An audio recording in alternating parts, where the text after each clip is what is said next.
En Tabalet. Vet aquí que una vegada, en un bosc no gaire lluny d'aquí, hi vivia un conillet de pèl blanc que es deia Tabalet. Un dia la seva mare, la Marieta Cuacurta, va anar a buscar pastanagues i va dir al seu fill: Tabalet, no pots sortir del cau fins que jo torni. No, mare, no sortiré del cau.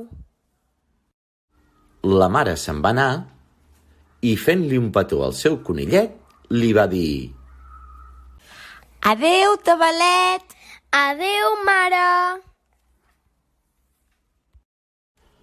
Al cap d'una estona va arribar un ratolí que no va sentir cap soroll i va cantar: Tabalet, vine aquí, surt a fora, Tabalet, vine aquí, surt a fora, juga amb mi. Hola, ratolí. Rac, rac. Hola, Tabalet, surt a jugar amb mi. No, la mare m'ha dit que no surti. Poc després va arribar la granota, que no va sentir cap soroll, i va cantar: Tabalet, vine aquí, surt a fora, Tabalet, vine aquí, surt a fora, juga amb mi. Hola, granota. Quac, quac. Hola, Tabalet, surt a jugar amb mi. No, la mare m'ha dit que no surti.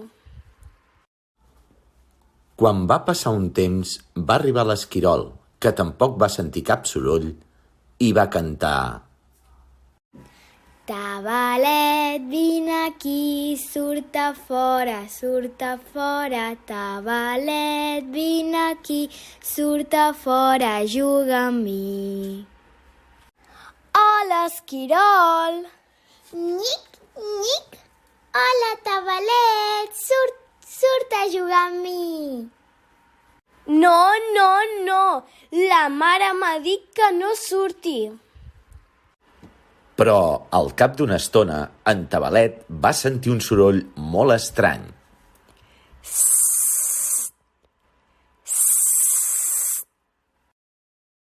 Què deu ser aquest soroll? I va escoltar aquell soroll que cada cop era més fort.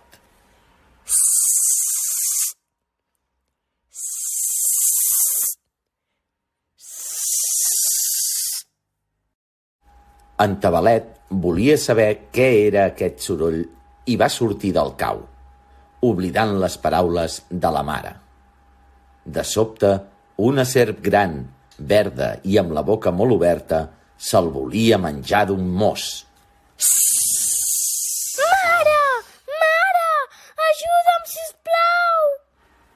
Quan la serp era a punt de menjar-se'l, va arribar la mare i va fer una queixalada a la serp.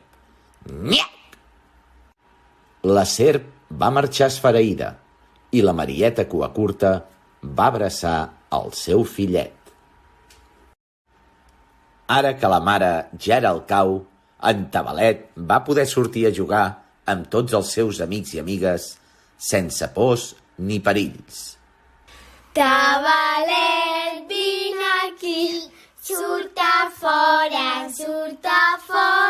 Tabalet, vine amb mi, surt a fora, juga amb mi.